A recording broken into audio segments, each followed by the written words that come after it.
An interesting, if dubious, topic. Probably you have seen the Mark Zuckerberg hostage type video where he has a semi-religious conversion to the side of free speech. Perhaps you have seen the Joe Rogan experience where Mark Zuckerberg recently appeared. I haven't seen any of the Rogan episode, but I have seen his hostage footage.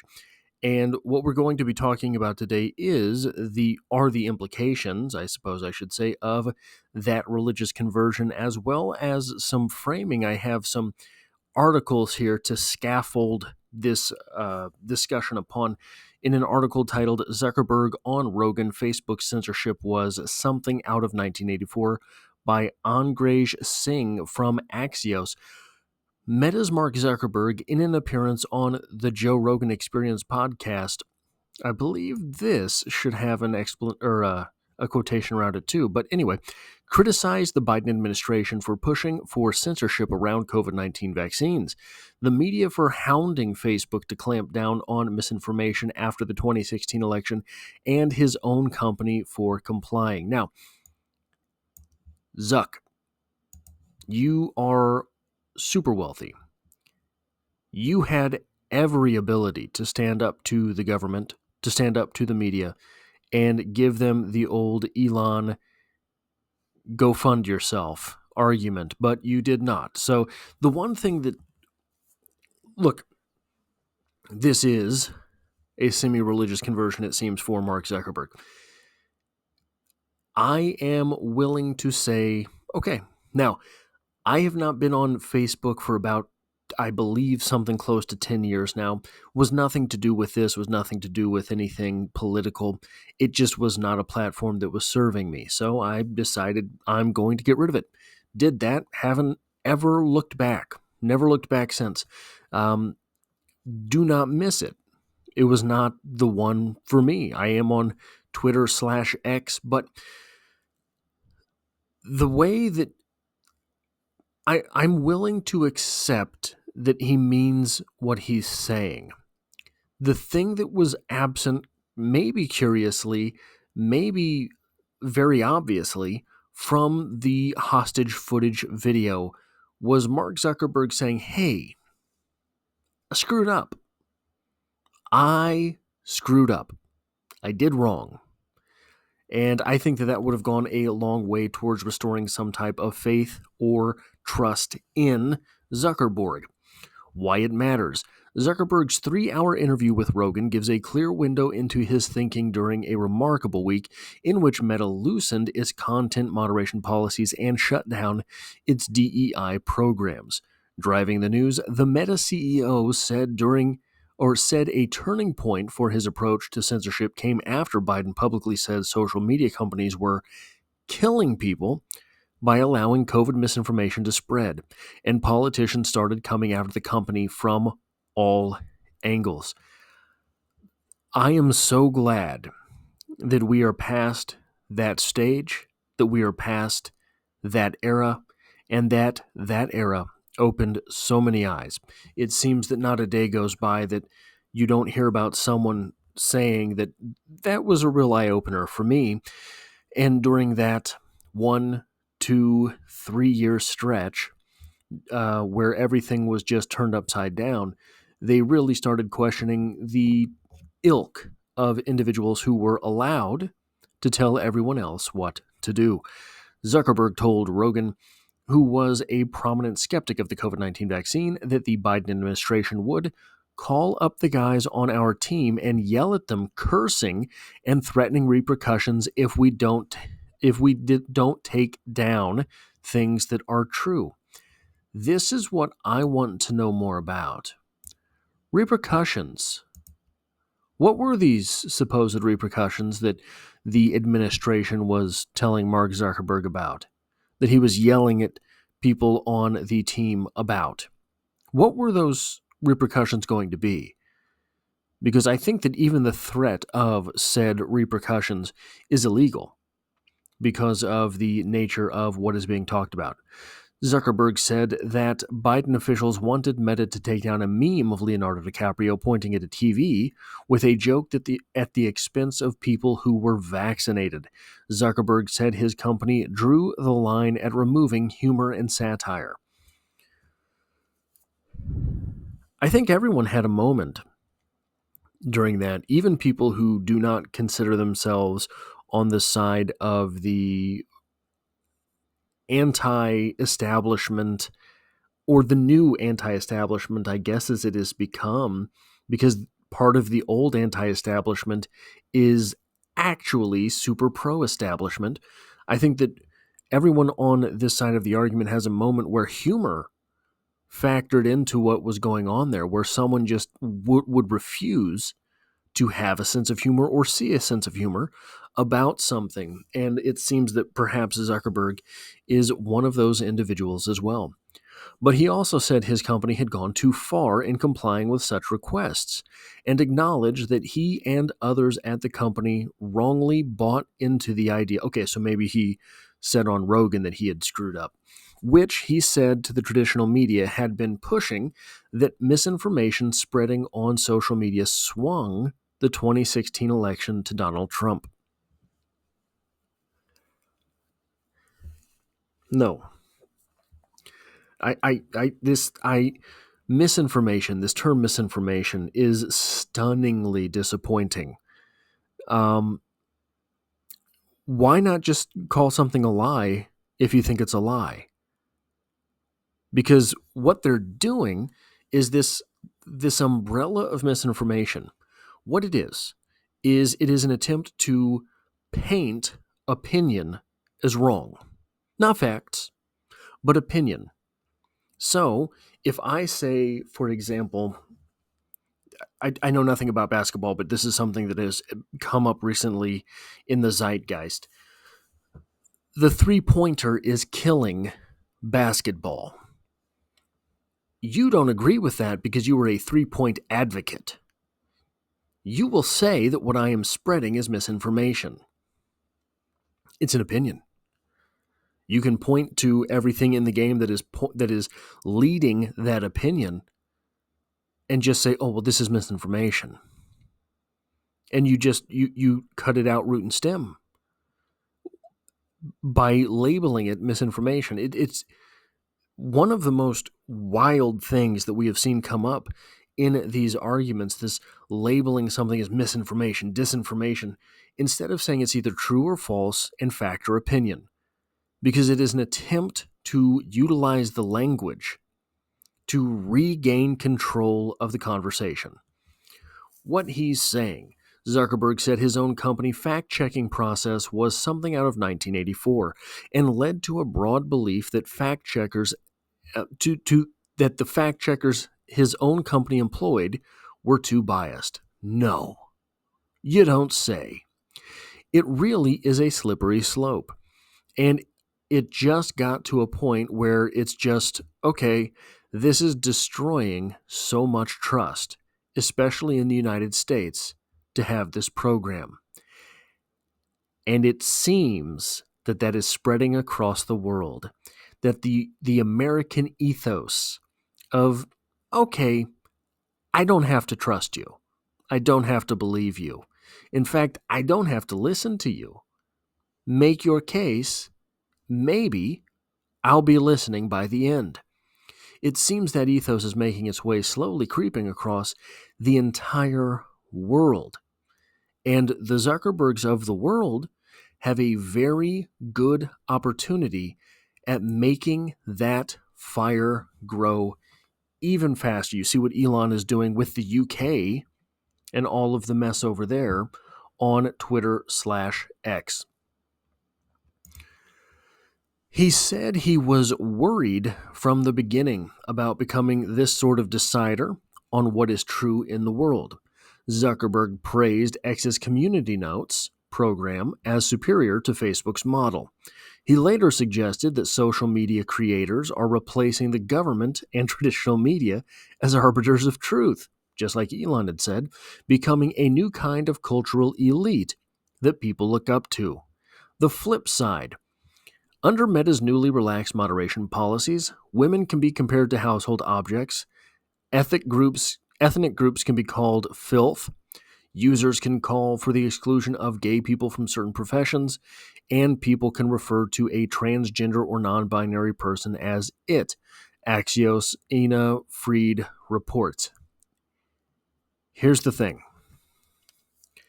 This is a feature, not a bug of free speech. Why? How can you say that if women are being compared to household objects and ethnic groups are called filth? You let people tell you who they are. The moment they do that, you believe them. You don't want to talk to someone who refers to women in that way? Now you know they do it. Don't talk to them. That's your choice. That is what you get to decide to do. Bad ideas are shouted down and destroyed in the marketplace of ideas.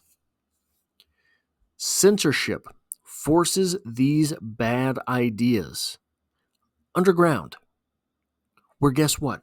They don't disappear. They molder. They don't disappear. They creep. They don't disappear. They are forced to find new arguments that reinforce the old arguments. Not new arguments as to why those better ideas are wrong. They're never confronted with the better ideas. So they creep, and they molder, and they fester, and they grow. All it takes is one time watching a skilled debater, a skilled orator, take down an idea, and you realize, yeah, that was a pretty dumb one. All it takes is once, and you are done with that mindset for life. Refusing to let those arguments take place means, guess what? They're never shot down.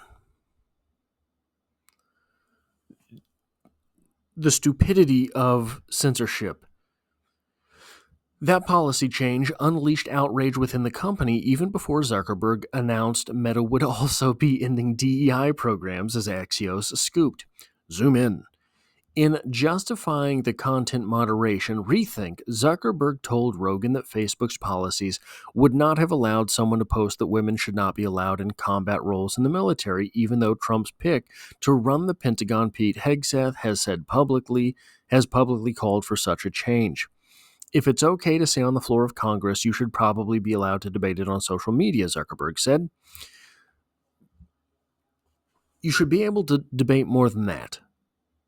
You should be able to debate anything you want. That's how bad ideas are struck down. You think that it is a coincidence that these bad ideas around so many things festered during times of growing censorship? Okay, you're allowed to think that. You're allowed to be any kind of idiot you want. There is a second article from Axios. I'm not going to read the whole thing. I'm not going to read very much of it at all. I just wanted to pay attention to the framing here. Titled, Zuckerberg and Meta Say Good Riddance to Fact-Checking, from Axios by Scott Rosenberg. Pay attention to the way this author is saying things, is telling you things without saying them. Distinguishing truth from falsehood is frustrating, endless, thankless work, and now Mark Zuckerberg is walking away from it. The claim here is that he shouldn't be. Well, okay. The claim here is that that work is owed to you by Mark Zuckerberg. It's a strange claim. The big picture. Facebook's latest content moderation pivot looks like part of a plan to win over Donald Trump as he takes power again. But the field Zuckerberg is abandoning is one he never wanted to play on in the first place. That's a confusing pair of ideas. saying he's only doing this to please Donald Trump for some reason, not saying why. And because Zuckerberg was no fan of Donald Trump the first time Donald Trump was the president, it did not harm him then. Then saying, but the field Zuckerberg is abandoning is one he never wanted to play on in the first place. Suggesting that he's only doing this because of Donald Trump, but he never wanted to do this in the first place. What a mealy-mouthed argument. What we're watching when Elon Musk rewrote Twitter's old content rules for X, the platform's never decorous conversations deteriorated further. Today, you don't have to look far on X to find posts espousing racism or anti-Semitism or deriding LGBTQ people. You never did. You never had to look far for those things. Even when they were censored, you didn't have to look far for those things. There are people who are going to do it because they mean it. There are people who are going to say these things because they're not supposed to, and they want to rile your feathers. Deal with it. Be an adult. You want to say that Twitter has deteriorated, X has deteriorated? Show me the numbers. I don't believe you. I think that X has gotten exponentially better since Elon Musk bought it. 1,000% it has.